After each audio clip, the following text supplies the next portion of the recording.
인천열린교회 성도님들 한 주간 동안 평안하셨습니까? 코로나19가 수도권을 중심으로 다시 재확산이 되면서 우리 인천열린교회도 지난 수요일부터 영상 가정예배로 드리고 있고요. 수요예배에 이어서 오늘 주일도 저희들이 영상예배, 가정예배로 드리게 되었습니다. 거룩한 주일을 맞아서 가정예배로 예배하고 계신 성도님들을 축복합니다. 하나님 예배하는 그 자리, 여러분들의 그 가정예배 그 자리에 하나님이 함께 하시고 임재하셔서 우리 성도님들의 예배를 받으시고 우리 성도님들을 축복하셔서 여러분들이 살아가는 삶 가운데에 여러분들의 영혼이 또 가정이 일터가 정말 은혜와 복이 넘치시기를 기도합니다. 요즘 우리 주변의 상황들을 보면 힘들고 어려운 소식들만 들려옵니다. 마치 우리 모두가 다 고난의 정글숲 한가운데 갇힌 듯하고 역경의 파도가 쉼없이 몰아치는 바다 한가운데 떠 있는 듯합니다. 곧 끝나버릴 것 같았던 코로나19가 재확산이 되면서 우리가 품었던 희망이 더 큰 절망과 불안으로 다가오고 있습니다. 마치 행복은 저 멀리 있는 것처럼 보입니다. 그렇다면 하나님의 백성으로서 이 힘든 시기를 살아가는 우리들은 불행한 사람들이라고 결론을 지을 수 있습니까? 우리는 불행한 사람들이라고 정의를 내릴 수 있겠습니까? 아닙니다. 오늘 성경 말씀은 하나님 믿는 우리들은 행복한 사람이라고 이야기를 합니다. 그 원리를 깨닫고 행복의 참된 원리를 깨닫고 참된 행복을 누리면서 살아가라고 말합니다. 그렇다면 오늘 성경이 우리에게 말씀하는 행복의 원리는 무엇일까요? 먼저는 행복은 우리가 처해 있는 환경에 달려있지 않다고 이야기를 하고 계십니다. 신명기 33장은 가나안 땅이 바라보이는 모압 평지에서 약 한 달 가까이 하나님의 종 모세가 이스라엘 백성들에게 선포했던 고별 설교 중에 마지막 결론 부분에 해당하는 부분입니다. 오늘 읽었던 이 성경 말씀 이 본문은 그 결론 중에서도 결론 부분에 해당한다고 보면 되겠습니다. 모세 설교를 듣고 있는 이 사람들은요, 출애굽 2세대들입니다. 그들을 향해서 모세가 뭐라고 이야기합니까? 너희들은 행복한 사람들이다 라고 선포하고 있습니다. 그렇다면 과연 그들이 객관적으로 보았을 때 정말 행복한 사람들인지, 그들이 처해 있었던 환경들은 정말 행복한 환경들이었는지 그들이 걸어왔던 삶의 길을 함께 되짚어 보기를 원합니다. 먼저 그들 대부분은 광야에서 태어났습니다. 그리고 40평생을 광야에서 살았습니다. 그들이 자원해서 이곳에 살고 있는 것도 아니고 그들이 이 평생 이곳에서 살기 위해서 그들이 의지적으로 이 광야, 사람이 살기 힘든 이 광야를 선택한 것이 아니라는 사실입니다. 그들의 부모들이 40년 전에 하나님 앞에 잘못을 해서 그 벌과 그 대가로 그들은 어쩔 수 없이 광야 40년 생활을 방황하고 있었다는 사실입니다. 그런데요, 여러분들, 모세와 여호수아를 제외하고 그런 그들의 부모님 그 누구도 살아계시지 않았습니다. 그들에게 위로와 용기를 줄, 그리고 그들이 어려울 시대일 때마다 그들에게 삶의 지혜를 가르쳐 줄 부모님들이 없었다는 이야기입니다. 제가 얼마 전에 뉴스를 보았는데요, 이 코로나19가 이 브라질 정글 지역까지 확산이 되면서 그 브라질 아마존 정글 속에 살고 있는 원주민들께까지 큰 피해가 있음을 알려주는 기사를 보았는데, 한 그 기자가 그 마을을 찾아가서 인터뷰를 하는데 그 기자의 말에 그 동네 사람 한 분이 이야기를 하는데 참 의미심장한 이야기를 합니다. 뭐라고 이야기를 하니까요, 우리 사이에서, 우리 중에서 나이 드신 한 분을 잃어버리는 것은 단순히 나이 드신 한 분을 잃어버리는 것이 아니라 도서관 하나를 잃어버린 것 같습니다 라고 이야기를 하더라고요. 여러분, 이게 무슨 말일까요? 지금도 그렇지만 특별히 예전 고대 시대 때는요, 그 동네 그 지역사회에서 가장 존경을 받으시는 분들이 바로 장로님들, 나이가 많으신 어르신들이었습니다. 그럼 이유가 무엇입니까? 그 동네 그 지역사회 또는 한 나라가 어떤 위기를 경험하게 되면 그 위기를 극복하기 위해서 누구를 먼저 찾아갑니까? 가장 먼저 찾아가는 사람들이 그 동네에서 가장 나이 많으신 어르신들, 장로를 찾아가죠. 그리고 그 위기를 어떻게 극복할지에 대해서 삶의 지혜를 구합니다. 왜 그럴까요? 그 장로님들은, 그 나이 많으신 어르신들은 오랫동안 삶을 살아오면서 그 삶 속에 수많은 위기와 어려움들을 경험하면서 이겨냈던 그 지혜를 가지고 있기 때문이죠. 그럼 마찬가지입니다. 지금 이스라엘 백성들에 계셔서 그들이 처할 환경들, 그리고 그들이 가나안 땅에 들어갔을 때 그들이 만나게 될 적들이며 그들이 처하게 될 어려운 환경 속에서 그들에게 힘과 용기를 주고 그들에게 삶의 지혜를 가르쳐줄 그들의 부모님들이 존재하지 않았다라는 사실입니다. 또한 그들의 삶의 가장 기본이 될 의식주는 어떠했습니까? 한 번도 풍족하지 않았습니다. 이제껏 제대로 된 집 속에서 그들이 살아본 적이 없었다는 사실입니다. 내부적으로는요, 항상 그들의 공동체는 다툼과 분열이 존재했습니다. 또 사람들이 기회가 되면 모세의 지도력에 도전을 했습니다. 모세를 넘어서서 하나님에게 끊임없이 대항했던 모습을 우리는 보게 됩니다. 그럼 외부적으로는 어땠습니까? 그들은 온통 적들 사이에 둘려서 살았습니다. 그들이 어디로 가든지 그들을 만나는 그런 나라들과 사람들은요, 그들을 환대해 주지 않았습니다. 그들에게 편안한 잠자리를 제공해 주지 않았고요, 그들에게 시원한 물과 음식 또한 제공해 주지 않았습니다. 오히려 그들을 위협하고 저주하려고 했습니다. 그런 그들은 행복하다라고 말할 수 있는 조건보다 우리는 불행하다라고 말할 수밖에 없는 조건이 더 많았습니다. 그런 이스라엘 백성들과 평생을 함께하면서 그들의 어려운 상황들을 잘 알고 있는 모세가 마지막으로 그들을 향해서 외치고 있는 말이 너희들은 행복한 사람이다 라고 외치고 있다는 사실입니다. 모세는 그들의 처지를 일방적인 한마디 이 말로 정의를 하고 있는 것입니다. 모세의 이 말은요, 그들의 행복의 조건이 환경에 있지 않음을 오늘 우리에게 이야기하고 있습니다. 누구나 다 부러워할 만한 풍족한 환경이 있었기 때문에 그들이 행복한 사람들이었다고 말하고 있지 않다라는 사실입니다. 반면 오늘 우리의 삶은 어떠합니까? 그들의 광야의 삶과는 비교할 수 없는 풍족한 삶을 우리는 누리고 있습니다. 그러나 많은 대한민국의 사람들은요, 행복하다고 말하고 있지 않습니다. 최근 통계 발표도 이 사실을 잘 대변해 줍니다. 유엔 산하 자문기구인 지속가능발전 해법 네트워크가 지난 3월 20일 발표한 2020년 세계 행복 보고서 그리고 국가별 행복 지수에서 한국이 작년보다 7계단 하락한 61위를 기록했습니다. 우리나라는 많은 성장을 했습니다. 그리고 많은 혜택을 누리고 있습니다. 원조를 받는 나라에서 원조를 주는 나라가 되었습니다. 전 세계 많은 나라들이 깜짝 놀랄 만한 경제적인 성장을 이루었습니다. 그 어느 나라도 넘볼 수 없는 세계 최고의 국방력을 가지고 있습니다. 그리고 많은 나라들이 우리나라를 본받고자 노력하고 있습니다. 그런데 우리는 여전히 행복하지 않다라고 이야기하고 그렇게 느끼고 있습니다.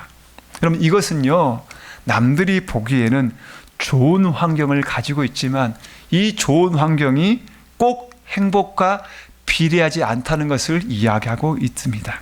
그렇다면 하나님의 종 모세가 이스라엘 백성들을 향해서 행복한 사람들이라고 말한 이유는 무엇입니까? 바로 오늘 이 말씀 속에서 이 원리를 우리가 살펴보기를 원합니다. 바로 이 행복의 두 번째 원리는요, 하나님의 백성들은 하나님 때문에 행복한 사람들이라는 사실입니다. 모세가 이스라엘 백성들을 향해서 너는 행복한 사람이로다 라고 외친 이유는 다름 아닌 하나님 때문입니다.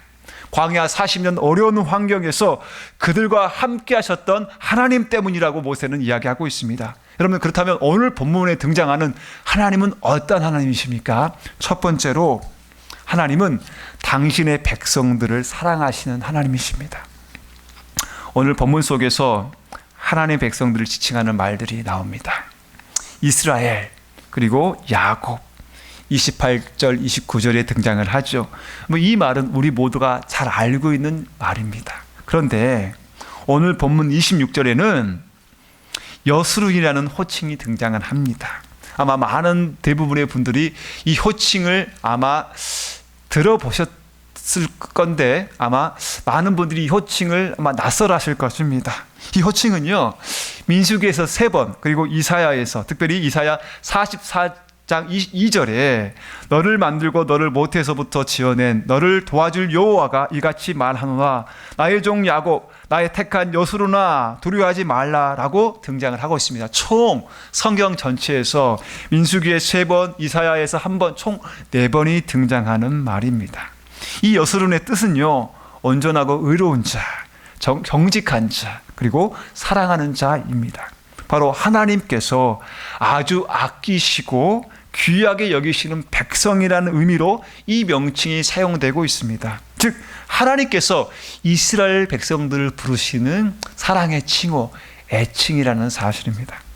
여러분들, 이스라엘 백성들의 삶을 보면 하나님께서 이 애칭을 부르실 만하게 의롭거나 정직하거나 하나님의 사랑을 받을 만한 행동을 한 적이 거의 없어 보입니다. 그럼에도 불구하고 하나님이 얼마나 그들을 사용하시는지 바로 이 애칭을 사용하고 계십니다. 이처럼 우리도 이스라엘 백성들처럼 때로는 온전하지 못하고, 때로는 정직하지 못하고, 때로는 하나님 사랑을 받을 만한 행동을 한 적이 없음에도 불구하고 하나님은 여전히 우리를 사랑하신다는 사실을 잊지 마시기 바랍니다. 변함없이 사랑하신다는 사실들 여러분들 기억하시기 바랍니다. 두 번째로, 우리 하나님은요, 영원히 함께 하시는 하나님이십니다. 오늘 본문 27절은 하나님과 그의 능력이 영원하다고 말합니다. 영원하신 하나님이 내 처소가 되시나니 그의 영원하신 팔이 내 아래에 있도다. 여기서 이 팔은요, 하나님의 능력을 말합니다. 사랑하는 성도 여러분, 이 땅에서 우리 사람들은요, 유한한 존재들입니다. 영원히 이 땅에서 사랑하는 사람들과 함께 할 수 없습니다. 이 땅에서 영원히 함께하고 싶고, 함께 살고 싶고, 평생을 살고 싶고, 영원히 살고 싶지만 우리는 그렇게 살 수 없는 유한한 존재들입니다. 모압 평지에 오늘 서 있는 이 출애굽 2세들의 부모님들도 누구보다 그들과 함께하고 싶었고 그들을 사랑했던 사람들이었을 것입니다. 그러나 그들은 다 떠나고 함께하지 않습니다. 또 그들과 평생을 함께했던 이 모세도 이 고별 설교를 마지막으로 유한한 삶을 마치려고 합니다. 그런 부모들과 그런 모세에 비해서 하나님은 영원하시다고 말합니다. 영원히 그들과 함께 하신다고 말하고 있습니다. 그들이 어디에 있든, 그들이 어디로 가든 하나님은 함께 하신다고 이야기하고 있습니다. 마태복음 28장에서도 우리 주님께서 지상명령을 하신 후에 뭐라고 말씀하셨습니까? 내가 너희와 항상 함께 하겠다고 말씀하셨습니다. 우리 하나님은, 우리 주님은 어느 시대든지 하나님의 백성들과 함께 하셨습니다. 그리고 지금 이 땅을 살아가는 우리들과도 여전히 함께 하신다고 말씀하고 있습니다. 마지막으로, 하나님은 돕는 자며 공급자가 되시는 하나님이십니다. 26절은 하나님이 그들을 도우시려고 하나님의 이음을 보여주셨다고 말합니다. 29절 말씀은 여호와의 구원을 너같이 얻은 백성이 누구냐? 그는 너를 돕는 방패시라고 이야기를 합니다. 이스라엘 백성들이 광야 40년 생활 가운데에 그들이 그 광야의 혹독함, 그 혹독함에 삼킴받지 않고, 그 광야의 혹독함에 그들이 진멸되지 않고 지금까지 지내온 것은 전적으로 하나님의 도우심이 있었기 때문이라고 이야기를 합니다.